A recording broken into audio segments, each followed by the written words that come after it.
আজকে এমন কিছু মানুষের সাথে দেখা করতে এসেছি যাদের সাথে দেখা না হলে আমার একটু ভালো লাগে না। আর তাদের সাথে দেখা করতে এসে আমি এমন একটা বিপদে পড়বো আমি তা কখনো ভাবতেও পারিনি। আসসালামু আলাইকুম আপনাদের সবাইকে। আপনারা সবাই কেমন আছেন? আমি আলহামদুলিল্লাহ ভালো আছি। এই যান্ত্রিক জীবনে আমরা সবাইকে ভালো রাখার কথা চিন্তা করলেও নিজের ভালো থাকাটা কিন্তু আমরা একদমই চিন্তা করি না। প্রত্যেকটি মানুষের উচিত নিজের জন্য কিছুটা সময় বের করা এবং নিজেকে নিজের সময় দেয়া। তাহলে কিন্তু আমাদের স্বাস্থ্য মন সবকিছুই ভালো থাকবে, পাশাপাশি কিন্তু আমাদের পরিবারটাকেও আমরা খুব ভালো রাখতে পারবো। যাই হোক, আজকে কিন্তু আমি এসেছি আমার ভার্সিটি ফ্রেন্ডদের সাথে দেখা করতে।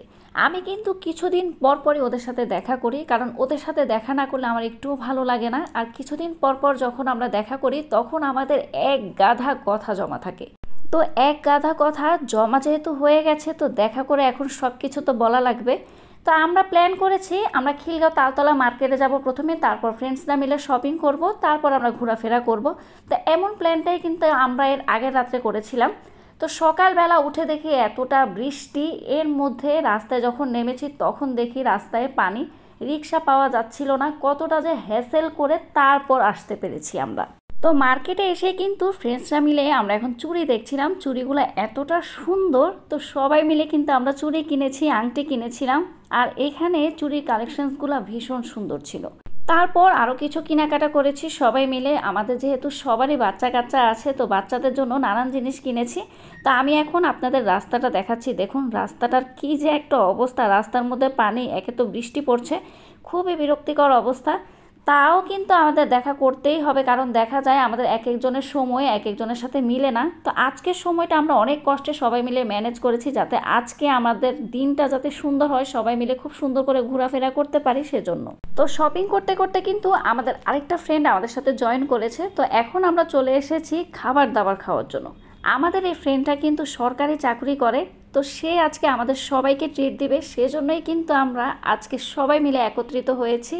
ঝিরিঝিরি বৃষ্টিতে ভীষণ বিরক্ত লাগছিল, আর সবাইকে দেখে ভীষণ ভালোও লাগছিল। তো খারাপ ভালো মিলিয়ে কিন্তু দিনটা মোটামুটি ভালোই যাচ্ছে। তো আজকে আমরা সবাই মিলে এসেছি খিলগাঁও যে হারফি ব্রাঞ্চটা রয়েছে সেখানে এসেছি। তো এখানে আমি আজকে প্রথম এসেছি। তো এখানে এসেই দেখলাম আমি কিডস জোন রয়েছে। তো বাচ্চাদের নিয়ে আসলে কিন্তু বাচ্চারা ভীষণ খুশি হতো। তো আমরা কিন্তু কেউই বাচ্চাদের আনিনি, যেহেতু বাহিরে বৃষ্টি ছিল, তাই আমরা কেউই বাচ্চাদের আনিনি। তো আপনারা যারা হারফিতে আসতে চান অবশ্যই বাচ্চাদের নিয়ে আসবেন। এখানে কিন্তু বাচ্চাদের জন্য রয়েছে প্লে জোন। বাচ্চারা কিন্তু এখানে আসলে খুব মজা পাবে, আর আপনারাও কিন্তু আপনাদের খাবারটা এনজয় করতে পারবেন। আপনাদের জন্য আরেকটি কথা বলে রাখি, গুলশানে হারফির যে ব্রাঞ্চটা রয়েছে সেখানেও কিন্তু রয়েছে প্লে জোন। আপনারা কিন্তু সেখানে গেলেও বাচ্চাদের নিয়েই যেতে পারবেন, সেখানেও কিন্তু বাচ্চারা খুব বেশি এনজয় করতে পারবে। তো এখানে দেখতে পাচ্ছেন আমরা নিয়েছি ফ্রাইড চিকেন এবং ফ্রেঞ্চ ফ্রাই, সাথে কিন্তু আমাদের এখানে গার্লিক সস দিয়েছে এবং টমেটো সস দিয়েছে, সাথে আমরা কোকা কোলা নিয়েছি। তো সবাই মিলে এখন খুব মজা করে খাচ্ছিলাম, অনেক অনেক গল্প করছিলাম। যেহেতু আমি আপনাদেরকে বলেছি আমাদের অনেক অনেক কথা জমা আছে, তো সবাই মিলে সবার সে কথার ঝুলি বের করে ফেলেছি।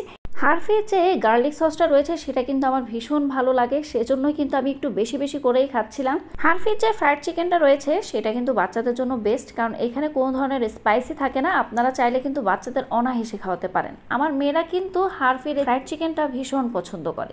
আরেকটি কথা হচ্ছে, ফ্রাইড চিকেনের যে উপরের লেয়ারটা রয়েছে সেটা এত বেশি টেস্টি ছিল, আমার খুবই ভালো লেগেছে।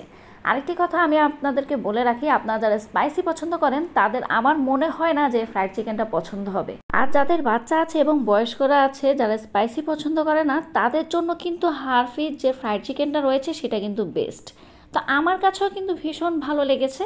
তো আমি আপনাদেরকে বলবো যারা স্পাইসি পছন্দ করেন তাদের জন্য কিন্তু আমার মনে হয় বিএফসিটা বেস্ট হবে। যেহেতু বাইরে বৃষ্টি ছিল, ওয়েদারটা খারাপ, তো এখানে কিন্তু তেমন একটা ক্রাউড ছিল না, তাই আমরা কিন্তু অনেকক্ষণ সময় এখানে কাটাতে পেরেছিলাম। হারফি থেকে বের হয়েই আমরা পেলাম এই ফুচকাওয়ালা মামাকে। মামার ফুচকাটা কিন্তু ভীষণ টেস্টি ছিল। 30 টাকা প্লেটে কিন্তু মোট 13টা ফুচকা দেয়। আর এখানে দু ধরনের টক ছিল, একটা ছিল মিষ্টি টক আর একটা ছিল ঝাল টক। তো আমরা কিন্তু আজকে নাগা মরিচ দিয়ে ফুচকাটা খেয়েছি, ভীষণ টেস্টি ছিল। তো দেখতে পাচ্ছেন ফুচকা খাওয়ার পর এখন আমরা ওয়েদারটা আরও বেশি এনজয় করছি। দেখতে পাচ্ছেন এখানে সবাই মিলে ছাতা নিয়ে এখন রাস্তায় হাঁটছিলাম, আর রাস্তাটা কিন্তু খুব ফাঁকাই ছিল, তেমন একটা ভিড় ছিল না। এখন আমরা হাঁটতে হাঁটতে যাব আরেকটি জায়গায় যেখানে কিনা রয়েছে ভীষণ মজার একটি খাবার। তো অবশ্যই যদি আপনারা জানতে চান আমার নেক্সট ভিডিওটি কিন্তু তাহলে অবশ্যই দেখতে হবে। তো আজকে তাহলে এখানে বিদায় নিয়ে নিচ্ছি। সবাই ভালো থাকবেন, সুস্থ থাকবেন। আজকের জন্য আল্লাহ হাফেজ।